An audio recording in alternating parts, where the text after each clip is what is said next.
Señor, gracias por tu palabra, porque el día de hoy nos permites venir hasta tu escritura, Señor. Tu palabra es verdad y nosotros queremos ser enseñados por ti. Queremos que tu palabra tome no solo nuestro entendimiento, sino que se destile a nuestro corazón y sea parte de nuestra vida, Señor. Queremos ser transformados para así poder glorificarte, no solo el domingo en la iglesia, sino todos los días con nuestra vida, con nuestros actos, nuestros pensamientos, nuestras intenciones, Señor. Nos ponemos en tus manos, Padre, en el nombre de Jesucristo, nuestro Salvador. Amén. Lucas. ¿Quién es Lucas? Comencemos por ahí. ¿Quién es Lucas? Bueno, Lucas, desde muy temprano en la tradición cristiana, se supo que Lucas es el escritor tanto de este evangelio como del libro de Hechos.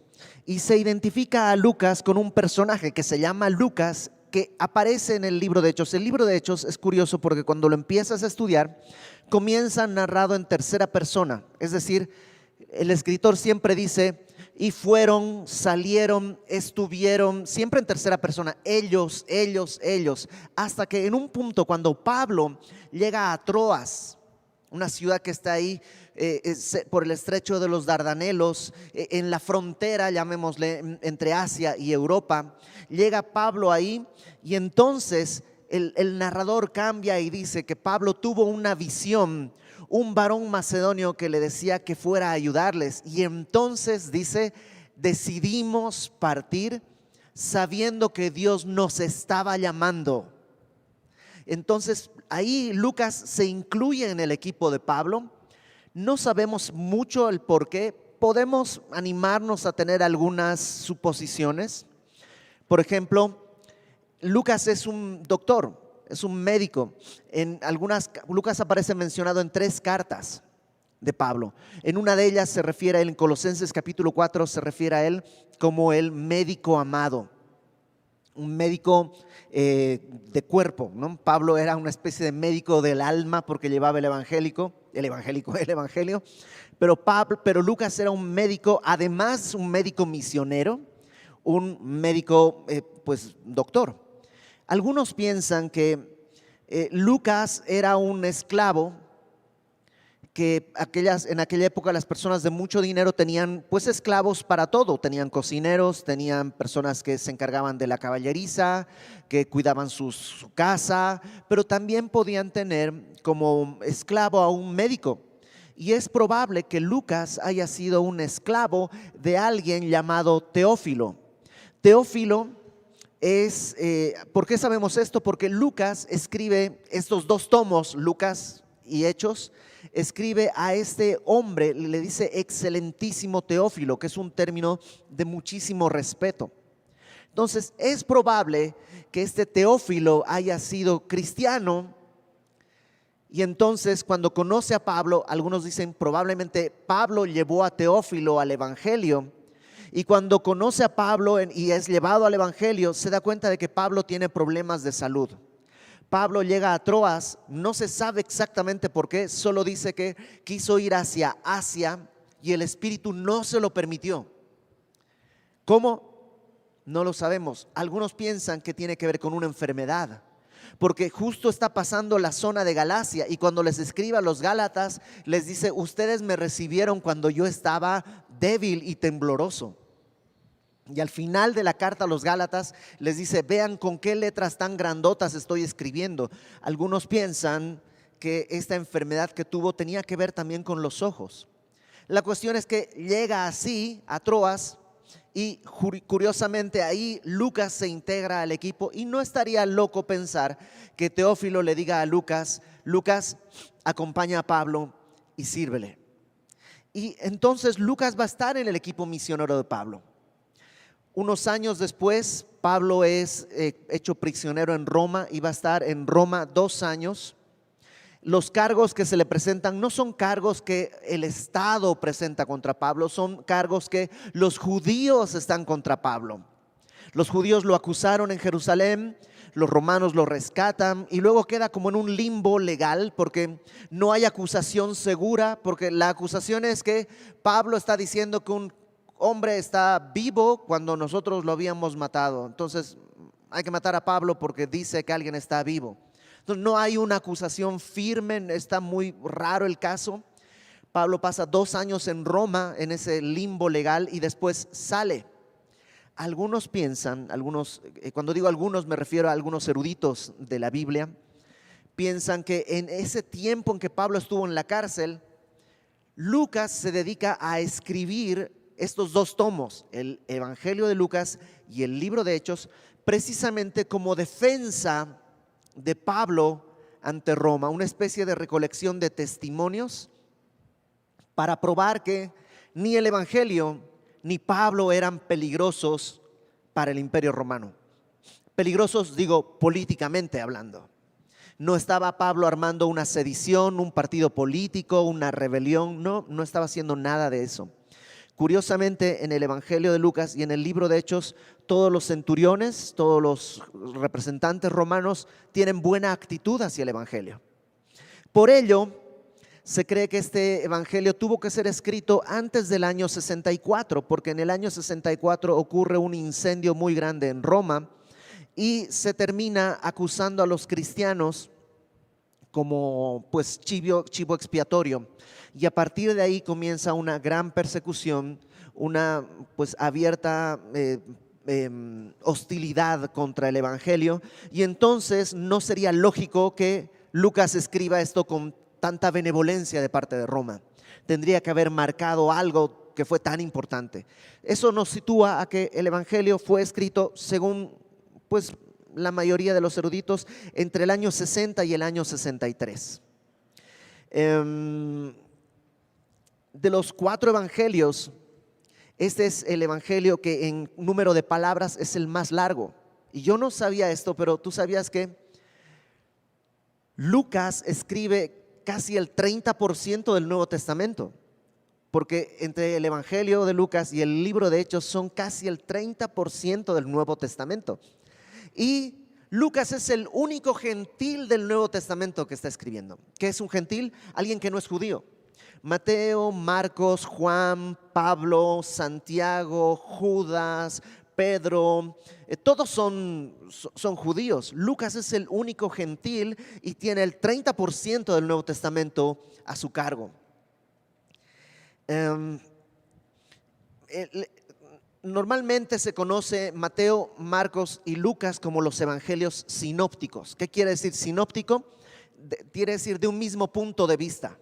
Sin es como junto, ¿no? Y óptico pues viene de ver, es como desde un mismo punto de vista. Y Juan es distinto porque Juan está escrito mucho tiempo después, cuando ya los otros evangelios habían sido escritos y con otro propósito. Pero de todos modos, Mateo, Marcos y Lucas tienen algunas diferencias, tienen algunas cosas que algunos evangelios incluyen que los otros no están, e incluso tienen algunas cosas que el día de hoy podríamos llamarle contradicciones. A lo mejor más bien sería llamarle pues eso, discrepancias. Y uno se preguntaría, pero eso no hace perder veracidad a la palabra. No, porque acuérdate que cada uno está escribiendo desde su propio punto de vista. No se pusieron de acuerdo.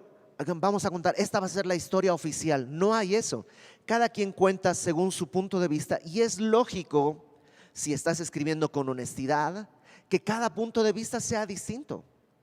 Por ejemplo, el día de ayer hubo una tragedia aquí en el Estadio Corregidora. Y si el día de hoy revisamos los distintos periódicos, aún con videos y todo, cada periódico va a tener un punto de vista distinto e incluso pueden ser encontrados. ¿Eso qué quiere decir? Pues eso, que cada quien está narrando lo que conoce. Tanto Marcos, Mateo y Lucas no se pusieron de acuerdo, sino cada quien ha narrado lo que ha entendido. Lucas, lo vamos a ver en un momentito, fue escrito como una investigación. Lucas no estuvo con Jesús. Mateo sí, fue uno de los apóstoles. Marcos Probablemente era un jovencito que él no era uno de sus discípulos, pero estaba cercano a sus discípulos. Algunos lo identifican con ese hombre que, no sé si tú recuerdas, hay un hombre que quita lo quieren agarrar y se le cae su manto y dice que huyó desnudo. No es que está desnudo por completo, sino digamos como solo con su ropa interior, porque sucedió todo esto de noche y a lo mejor nada más se puso su cobija y salió a ver qué estaba pasando cuando arrestaron a Jesús, y entonces deja su manto. Algunos piensan que ese es Marcos, precisamente. Entonces Mateo y Marcos estuvieron cerca de los hechos, pero Lucas no. Lucas ni siquiera estaba en Jerusalén. Lucas no era judío. Él, digamos que fue el primer periodista, y este es uno de los primeros reportajes que se hicieron. ¿Qué más tenemos que decir? Cada evangelio tiene un propósito distinto. Mateo nos presenta a Jesucristo como rey, y por eso comienza con una genealogía que va desde el linaje real. Mateo busca que los judíos entiendan que Jesucristo es el rey prometido, el hijo de David. Marcos no tiene genealogía, porque Marcos trata de mostrarnos que Jesucristo es el siervo, un siervo sufriente que vino a morir. Juan, su genealogía pues va hasta el infinito, porque comienza diciendo que en el principio era el verbo. Entonces Juan quiere mostrarnos, Mateo nos dice que Jesucristo es el rey, Marcos que Jesucristo es el siervo, Juan nos muestra que Jesucristo es el Hijo de Dios, Dios mismo. Lucas nos muestra que Jesucristo es el hombre perfecto. Y por eso, qué curioso, es un médico, una persona que estudia personas, quien va a escribir este evangelio, y es el único que nos narra escenas de la infancia de Jesús, porque la infancia es algo real en una persona. Y creo que eso es todo lo que necesitamos saber para poder entrar al evangelio de Lucas. William Hendrickson, un comentarista, dice que el evangelio de Lucas nos da 4 cosas valiosas. Número 1, nos da una doctrina, es decir, algo en qué creer. 2, nos enseña ética, es decir, cómo vivir. Número 3, nos da consuelo, nos da razones para regocijarnos. Y número 4, nos enseña profecía, es decir, nos enseña qué esperar. Y creo que mientras vayamos estudiando vamos a ir dando vueltas en estos 4 ejes: doctrina, ética, consuelo y profecía. Capítulo 1 del Evangelio de Lucas. Puesto que ya muchos han tratado de poner en orden la historia de las cosas que entre nosotros han sido ciertísimas, eso de que han sido ciertísimas lo puedes traducir como que se han cumplido, tal como nos lo enseñaron los que desde el principio lo vieron con sus ojos y fueron ministros de la palabra. Me ha parecido también a mí, después de haber investigado con diligencia todas las cosas desde su origen, escribírtelas por orden, oh excelentísimo Teófilo, para que conozcas bien la verdad de las cosas en las cuales has sido instruido. En este pequeño prólogo, Lucas nos enseña que ya había cosas escritas. Marcos ya estaba escrito, Mateo probablemente ya estaba escrito, pero además había otras recopilaciones y había además muchas tradiciones orales. El día de hoy nuestra memoria es fatal, ¿sí o no? Nuestra memoria es terrible. Los que pues ya peinamos algunas canas recordaremos la época en la que te aprendías números de teléfono. ¿Te acuerdas te aprendías números de teléfono? ¿No? Para los jóvenes, teléfonos eran como celulares, pero flojos, se quedaban en casa y había uno que ir a atenderlos, ¿no? Chillaban hasta que uno tenía que ir a buscarlos. El día de hoy nuestra memoria, pues es que no la usamos tanto. Antes te aprendías el nombre de las calles y todo, el día de hoy le pones al Waze y te lleva a donde sea. En aquella época y en aquella cultura la memoria era algo muy valorado. A los 12 años la mayoría de los niños podía recitar de memoria todo el Pentateuco, los primeros 5 libros de la Biblia. Entonces Y además en una cultura en que la tradición oral era tan importante, era común memorizar cosas. Entonces había relatos, probablemente algunos de ellos que eran fidedignos, había escritos, y Lucas dice que otros han tratado de poner en orden estas cosas que han sido ciertísimas. Número 2 dice que nos las han enseñado los que lo vieron con sus ojos. Aquí Lucas confiesa, yo no lo vi con mis ojos, yo no soy testigo de primera línea, pero los testigos de primera línea son los que nos enseñaron esto. Fueron ministros de la palabra, y por esto dice Lucas, a mí me ha parecido bien, no está despreciando lo anterior, pero dice, me ha parecido bien después de haber investigado con diligencia. Me encanta esto de investigar con diligencia, porque Lucas no hace milagros, no era un apóstol, nunca vio a Jesús frente a frente. No tenemos ninguna prédica de Lucas registrada. ¿Qué valor entonces tiene Lucas? Investigó diligentemente, y eso que investigó se lo enseñó a Teófilo.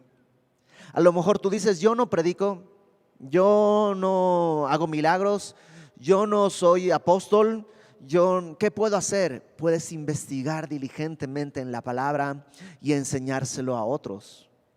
Lucas nunca pensó en multitudes. Voy a escribir un libro que va a ser un bestseller y voy a venderlo en Amazon. No, él está pensando en una persona, Teófilo. Y a lo mejor tú dices, híjole, pero estudiar nomás para mis hijos, nomás para mi esposa, nomás para un vecino. Yo soy pastor de un rebaño de una sola oveja. No tiene sentido. Pero sí, tú no sabes qué es lo que Dios puede hacer. Lucas fue diligente estudiando para uno. Y dice en el versículo 3, escribírtelas por orden. De los 4 evangelios, Lucas es el que presenta las cosas en un orden cronológico. Los otros no, porque no es su propósito, tienen más bien un orden teológico. Tienen un objetivo que no es poner en orden las cosas, por eso están medio revueltas. En cambio, Lucas, él sí trata de poner en orden todas las cosas y los hechos que han sucedido. ¿Para qué? Verso 4, para que conozcas bien la verdad de las cosas en las cuales has sido instruido. Y aquí comienza la historia, versículo 5. Hubo en los días de Herodes, rey de Judea. Herodes, en la Biblia hay muchos Herodes, ¿ok? Los vamos a ir encontrando poco a poco, pero este Herodes es el que se llama Herodes el Grande. Herodes el Grande no era judío, era idumeo, es decir, edomita, descendiente de Edom, que estaba medio emparentado con los judíos, porque Edom es hermano de Israel. Entonces, pues ahí hay un cierto parentesco, pero no es el pueblo escogido. Entonces era idumeo, y los romanos lo ponen como rey de toda esa región. Ahora Herodes tiene un problema. Los judíos no lo quieren porque él no es judío, él es idumeo y está gobernando tierra judía. ¿Qué hacer? Pues tratar de congraciarse con los judíos. Y se dedicó a hacer muchas edificaciones. Una de ellas, la más importante, fue el templo. El templo que fue construido por Esdras los lunes a las 8:30 de la noche. Es lo que estamos estudiando, los lunes a las 8:30 de la noche, la edificación del templo. Bueno, ese templo era un templo realmente modesto, chiquito. Herodes lo engrandece, lo embellece, lo llena de oro, lo tapiza de lujos, y entonces se hace una obra monumental. ¿Y con qué objetivo? ¿Adorar a Dios? No, buscar que los judíos lo adoren a él. Realmente ese era su objetivo. Herodes estaba enamorado de su trono, tanto que no quería que nadie se lo quitara, ni siquiera un descendiente suyo. Por ello mató sistemáticamente a muchos de sus hijos. El historiador Josefo decía que en casa de Herodes era más seguro ser un cerdo que ser un hijo. Este Herodes era rey de Judea, dice en el versículo 5. Y en ese tiempo, un sacerdote llamado Zacarías, de la clase de Abías. ¿Qué quiere decir esto de la clase de Abías? En el tiempo a partir de que se ordena el arca en Jerusalén, después de David, se organizan unos roles para servicio. Cada sacerdote tenía un grupo, eran 24 grupos, y cada grupo tenía varios sacerdotes, y a los sacerdotes les tocaba en suerte servir una semana al año o 2 semanas al año, una cosa así. Y el resto pues estaban atendiendo sus propios negocios. Entonces, si te tocaba en suerte, ibas esa semana a Jerusalén a atender el templo. Bueno, a él, ese sacerdote, era de la clase de Abías. Su mujer, su esposa, era de las hijas de Aarón y se llamaba Elisabet. Ambos, dice en el verso 6, eran justos delante de Dios y andaban irreprensibles en todos los mandamientos y ordenanzas del Señor. ¿Quiere decir que no pecaban? No, no dice que eran impecables o inmaculados, dice que eran irreprensibles. ¿Qué quiere decir irreprensible? Irreprensible quiere decir que no se puede agarrar. Como has tratado de agarrar un pescado, un pez vivo, así como se te escapa. Eso quiere decir irreprensible, que es difícil de agarrar. ¿Y qué tiene que ver? Bueno, alguien irreprensible es alguien que no lo puedes cachar en un pecado porque lo resuelve. Por ejemplo, siempre pongo este ejemplo. Alguien viene y te dice: oye, fulanito estuvo hablando mal de ti. Y tú le dices: sí, vino y me lo confesó, me pidió perdón, me dijo que había hecho eso. Oh, ¿pecó el hermano? Sí, pero es irreprensible. Vino, se arrepintió, se puso a cuentas, y aunque ha pecado, puede decirse que es irreprensible. No hay cómo agarrarlo. Así caminaban tanto Elisabet como Zacarías. Dice en el verso 7: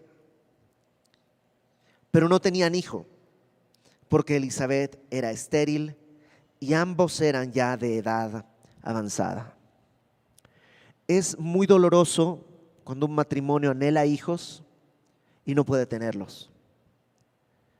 Y con mucho respeto, con muchísimo respeto, yo quisiera decir esto: aunque el día de hoy es muy doloroso, igual de doloroso, en aquella época no solo era doloroso, era además socialmente muy difícil ser un matrimonio que no tenía hijos, porque eso era un símbolo de que Dios no estaba contigo.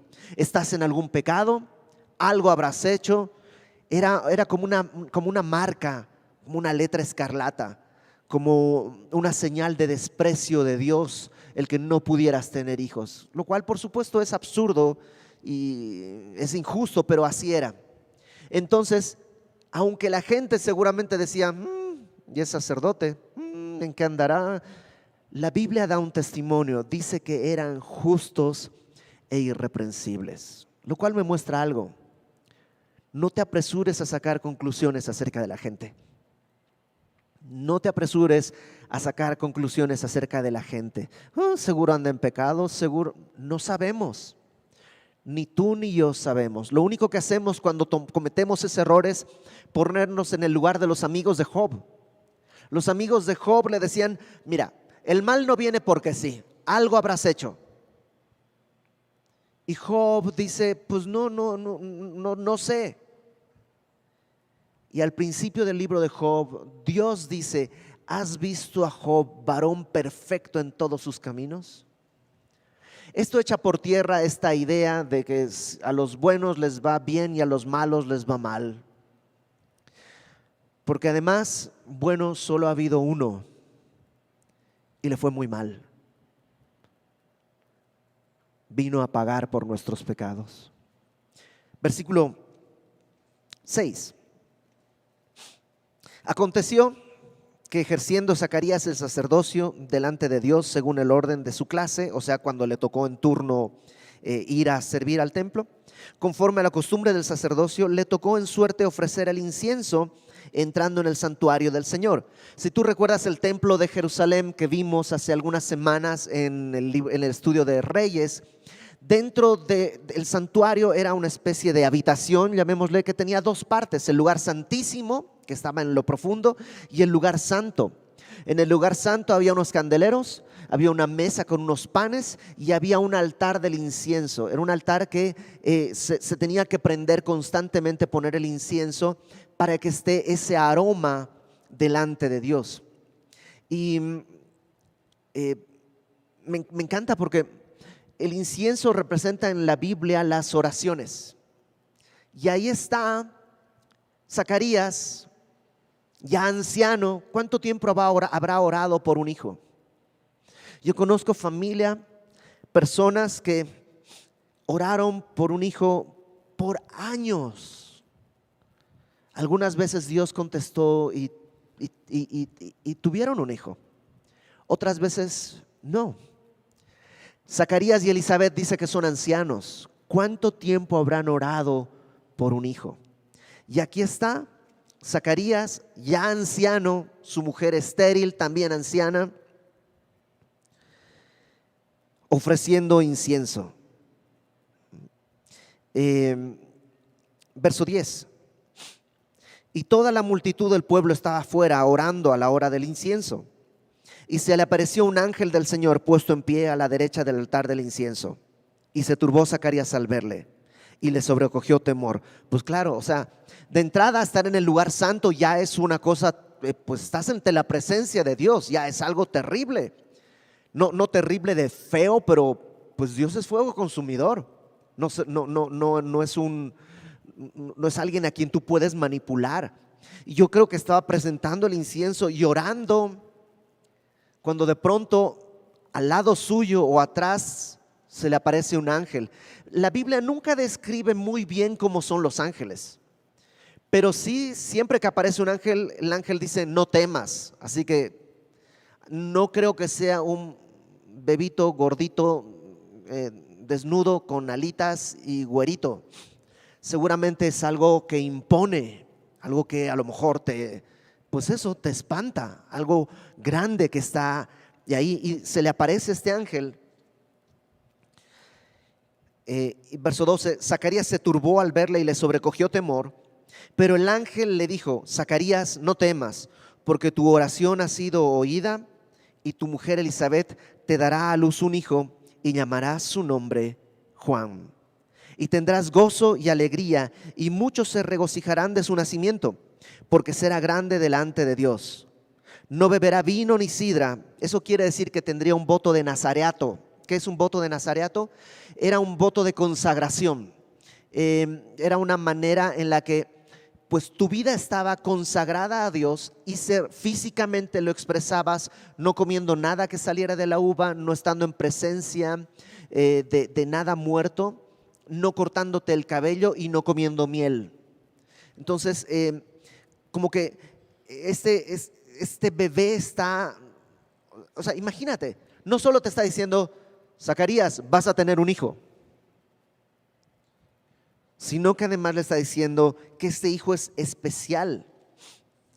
Es especial. Fíjate lo que dice en el verso 15: será grande delante de Dios, no beberá vino ni sidra, y será lleno del Espíritu Santo aún desde el vientre de su madre. Cuando yo comencé a caminar con el Señor y a leer mi Biblia y a leer sobre el Espíritu Santo, decía: Señor, yo quiero la llenura del Espíritu, yo quiero que me llenes con tu Espíritu, yo quiero que me llenes con tu Espíritu. Y me frustraba porque pensaba: híjole, creo que todavía no he sido tan santo como para merecer tu Espíritu, pero mañana, Señor, yo espero que mañana sea. Y al día siguiente algo pasaba y de nuevo decía: no, Señor, algún día voy a poder ser suficientemente santo como para tener tu Espíritu. Pero cuando veo pasajes como este, me doy cuenta: ¿qué ha hecho este bebé? Ni ha nacido. El Espíritu Santo es una gracia de Dios que podemos pedir. Y si pedimos con fe, dice Jesús, que Dios nos dará su Espíritu. Así que este niño será lleno del Espíritu Santo aún desde el vientre de su madre, y hará que muchos de los hijos de Israel se conviertan al Señor, Dios de ellos. E irá delante de él. ¿Delante de quién? Del Señor, delante de Dios. Irá delante de él con el espíritu y el poder de Elías, para hacer volver los corazones de los padres a los hijos y de los rebeldes a la prudencia de los justos, para preparar al Señor un pueblo bien dispuesto. ¿Qué quiere decir? Que vendría en el espíritu y el poder de Elías. ¿Quiere decir que es Elías? No, no es Elías, pero viene como una especie de, llamémosle, pre-Elías. No es Elías, pero va a prefigurar a Elías. Ahora, ¿por qué Elías es importante? Elías era un profeta del Antiguo Testamento que no murió. Dios se lo llevó al cielo. Así, en un carro, en medio de un torbellino, se lo llevó al cielo. Y tú dices, ok, ¿y eso qué? Bueno, acompáñame a Malaquías, justo el último libro del Antiguo Testamento, en el último capítulo del Antiguo Testamento y casi en el último versículo. Si tú llegas a Mateo, das una página para atrás y ahí estás en Malaquías, capítulo 4, versículo 5. Y esto era conocido por todos en este tiempo, en el tiempo en el que estamos estudiando. Todos conocían esto. ¿Qué dice Malaquías 4, 5? He aquí, yo os envío al profeta Elías. Por eso era importante. Porque Elías tenía que venir. ¿Cuándo tenía que venir? Antes que venga el día de Jehová grande y terrible. Sobre el día de Jehová hemos hablado en 2 Tesalonicenses varias veces. Es el momento en el que Dios va a regresar a la tierra, va a traer juicio sobre el mundo y entonces va a poner todo en orden. Antes de que venga ese día, tiene que venir Elías. ¿Qué va a hacer Elías? Verso 6. Él hará volver el corazón de los padres hacia los hijos. ¿Te acuerdas lo que acabamos de leer? Y el corazón de los hijos hacia los padres, no sea que yo venga y hiera la tierra con maldición. Lo que está diciendo es, Elías va a ser una especie de alerta sísmica. O sea, va a venir y va a sonar, va a hablar para que no los encuentre desprevenido el día de Jehová. Entonces, Elías tiene que venir antes de que venga el Señor. Este muchacho del que estamos estudiando, este bebé, es el que va a ser Juan el Bautista. ¿Él era Elías? No, pero prefiguraba al Elías final. Digámoslo así, el día del Señor será precedido por la venida de Elías, cuando Dios regrese a juzgar el mundo.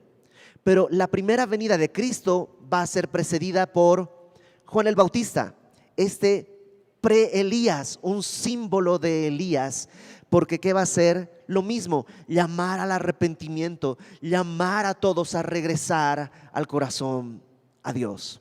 Entonces dice, vendrá en el espíritu y en el poder de Elías para hacer volver los corazones de los padres a los hijos y de los rebeldes a la prudencia de los justos, para preparar al Señor un pueblo bien dispuesto.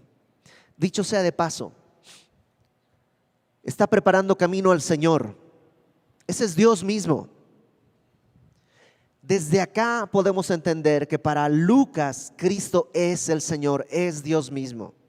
Cristo no es un ángel enviado, no es una especie de semidios, no es un profeta, es el Señor.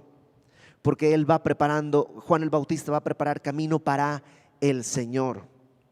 Versículo 18. Dijo Zacarías al ángel, ¿en qué conoceré esto?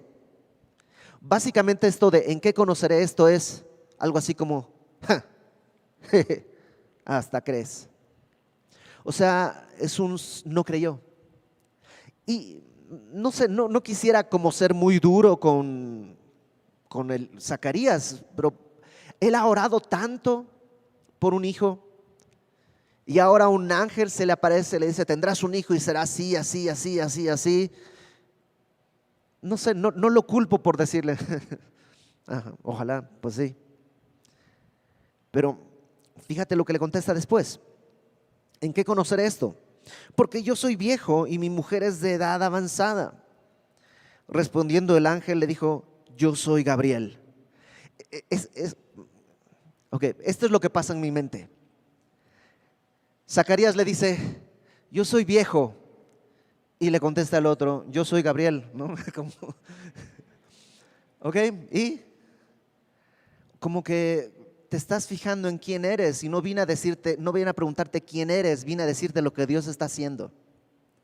yo soy Gabriel, que estoy delante de Dios. Es como si le dijera, ¿y quién crees que soy yo? O sea, ¿tú crees que yo vine aquí nomás porque me gusta venir? Dios me envió, yo estoy delante de Dios y este mensaje es un mensaje de Dios y he sido enviado a hablarte y darte estas buenas nuevas. Si yo fuera Gabriel o si yo fuera Dios, en este momento le diría a Zacarías, mira Zacarías, ¿sabes qué? Aquí afuera hay un montón de sacerdotes. La próxima semana viene otro. Y una semana después viene otro. Así que gracias por participar. Ahí nos vemos. Pero Dios es fiel. Dios no responde ni siquiera a mi incredulidad. Dice Pablo a Timoteo que aunque fuésemos infieles, Él permanece fiel porque Él no puede negarse a sí mismo. Ahora, mi incredulidad puede que no estorbe el plan de Dios, pero va a estorbar las bendiciones que yo podría recibir. Porque lo que le dice después, verso 20, y ahora quedarás mudo y no podrás hablar hasta el día en que esto se haga, por cuanto no creíste mis palabras, las cuales se cumplirán a su tiempo. Zacarías, de todos modos Dios va a hacer lo que Él ha dicho, nadie le puede poner un alto, pero tú no vas a poder anunciarlo. No vas a poder decirle a tus amigos, a tu familia, a los demás, voy a ser papá. Es una de las cosas más bonitas que yo puse en Facebook, ¿no? Voy a ser papá. Zacarías, no podrás hablarlo. Estarás mudo. Sí, la bendición la vas a tener porque Dios es bueno, pero no vas a poder disfrutar todo lo que Dios quería que disfrutaras por tu incredulidad, Zacarías. Dios es fiel, pero la incredulidad siempre tiene un costo. Verso 21. Y el pueblo estaba esperando a Zacarías y se extrañaba de que él se demorase en el santuario. Pues sí, él solo tenía que entrar, poner el incienso y salir, y de pronto ahí está, y está conversando con el ángel, luego se queda mudo, supongo que intentó hablar. No sé, decir gracias o no sé qué se le dice a un ángel cuando te da una noticia así, pero no puede hablar hasta que al final sale. Cuando salió, verso 22, no les podía hablar y comprendieron que había visto visión en el santuario y les hablaba por señas y permaneció mudo. ¿Cómo les habrá dicho? ¿No? O sea, es como, ¿cómo les dices tuve una visión y no puedo hablar? Pero siguió sirviendo. Verso 23, cumplidos los días de su ministerio, se fue a su casa, que era lo correcto. Ahora tiene que llegar y decirle a su esposa lo que no puede decirle. ¿Habrá escrito? ¿Qué habrá hecho? Después de aquellos días, concibió su mujer Elizabeth. Eso quiere decir que pues llegó y tuvo con su esposa una vida matrimonial normal. Pero esta vez Elizabeth concibió, es decir, quedó embarazada.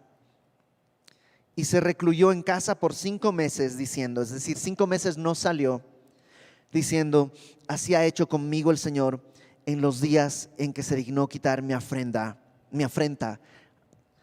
entre los hombres. Lo que dijo es, Dios me ha honrado, me ha quitado esta vergüenza que todos pensaban de mí que era una mujer pecadora y que por eso no podía tener hijos. Dios me ha quitado esta afrenta. Por supuesto no vamos a ver todo el capítulo 1 el día de hoy porque son 80 versículos.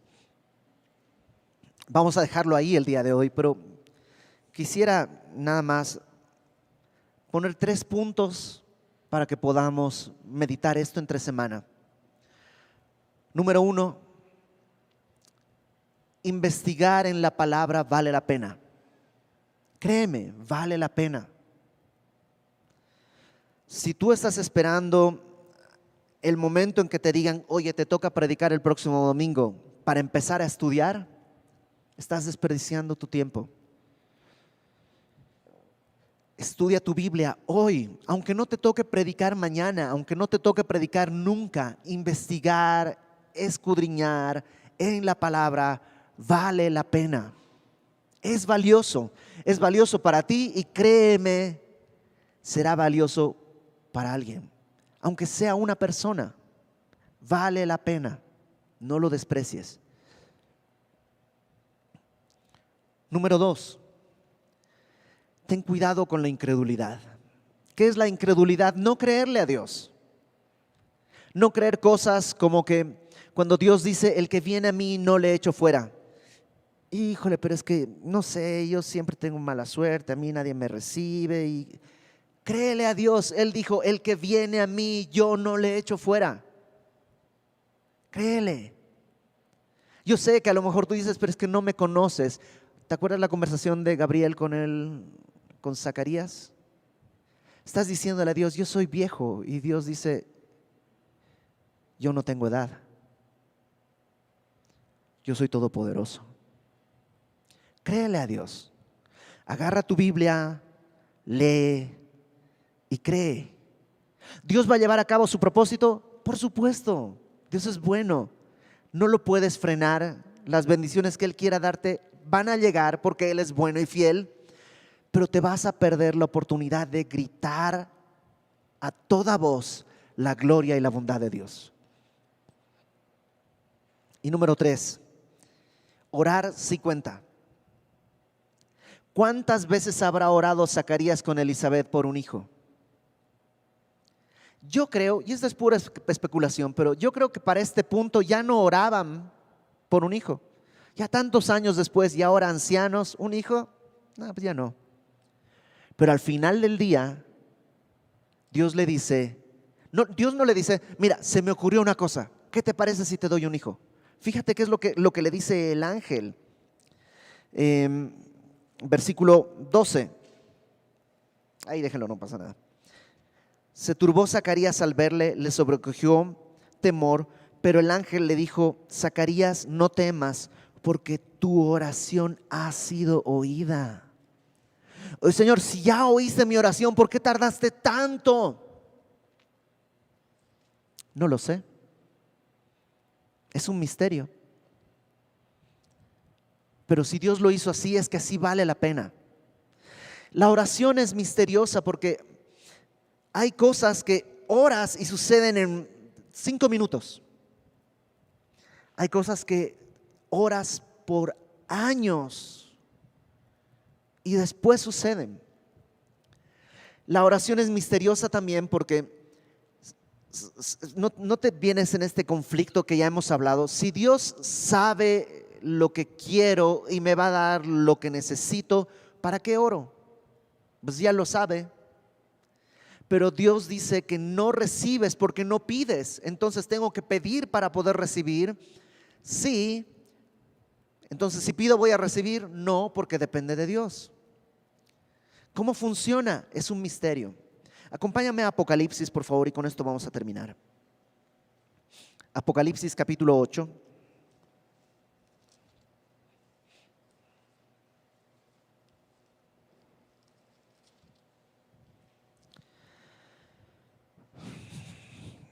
Dice Apocalipsis 8:1.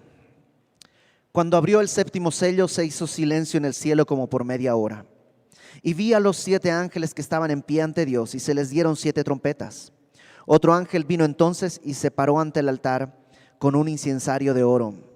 Y se le dio mucho incienso para añadirlo a las oraciones de todos los santos sobre el altar de oro que estaba delante del templo. Eso es curioso porque lo que dice es que en el cielo, esta escena está en el cielo. En el cielo también hay una especie de templo y también hay un altar del incienso. Y todas las oraciones que tú y yo hacemos van a ese altar. No pienses que literalmente se convierten en algo. No, no, es un símbolo. Pero digamos que Dios recoge todas las oraciones y están ahí en el altar. Cada vez que tú dijiste, Señor, venga tu reino, ahí está en el altar. Tu oración sube delante de Dios y ahí está en el altar delante del trono. Verso 4. Y de la mano del ángel subió a la presencia de Dios el humo del incienso con las oraciones de los santos. Y el ángel tomó el incensario. El incensario es como una especie de campanita donde se pone del altar, pones incienso al incensario, ¿no? El sacerdote tomaba el incensario y se iba haciendo así con eso para envolverse en el humo. Es como envolverse en las oraciones para presentarse delante de Dios. Entonces este ángel agarra el incensario, lo llena del fuego del altar y lo arroja a la tierra. Y hubo truenos, voces y relámpagos y un terremoto, y comienza un gran juicio aquí en la tierra. ¿A qué voy? Dios está usando, permíteme decirlo así, como combustible las oraciones de los santos. Y a veces pasa eso. Tú estás orando, orando, orando, orando, y digamos que en el cielo tus oraciones van llenando el altar, el altar, el altar, pero falta una. Y esa última ya te dio flojera orar. Y Dios dice, una más, y entonces voy a derramar eso sobre la tierra para cumplir lo que tú estás pidiendo. Y ahí está, a una. Y un día oras eso y sucede. Es misterioso, porque Dios lo podía haber hecho antes, por supuesto, pero ha decidido de alguna manera involucrarnos en este proceso. Orar, Señor, ven por tu iglesia. Orar, Señor, salva a esta persona de mi familia o este amigo. Orar, transforma mi corazón. Cuenta en verdad. Dedícate unos minutos a orar. Confía en el Señor. El Señor Jesucristo dijo, cuando oréis, haréis así. No dijo, si oran, esta va a ser la manera. Dio por sentado que íbamos a orar. Vamos a orar.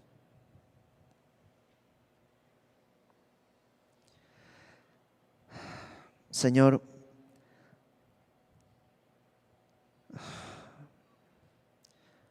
queremos ser delante de ti como una fuente de oración. Queremos ser, Señor, hombres y mujeres que doblan su rodilla delante de tu trono día con día. Sí, para descargar nuestras pesadas luchas y cargas ante tus pies, para interceder por otros, para clamar por tu regreso y el establecimiento de tu reino, Señor. Haznos personas de oración, de una oración profunda y constante, Señor. Queremos ser diligentes en el estudio de tu palabra. Ayúdanos, Señor, danos luz y dirige nuestros corazones en todo tiempo hacia ti, en tu palabra. Y danos fe para creer lo que tú has dicho que vas a hacer. Danos fe para obedecerte y que no caminemos en incredulidad. Te lo pedimos, Señor, sabiendo que oramos no como quien habla al aire, sino como si estuviésemos delante de tu trono, con tu oído benevolente hacia nosotros. Escucha nuestras oraciones, Señor. Tu pueblo, aquellos que tú has escogido y que tú has llamado, te rogamos, Señor, haz esta obra en nosotros. Derrama de ese fuego, Señor, sobre nosotros, para gloria de tu nombre, Padre, por Cristo Jesús, nuestro Salvador. Amén.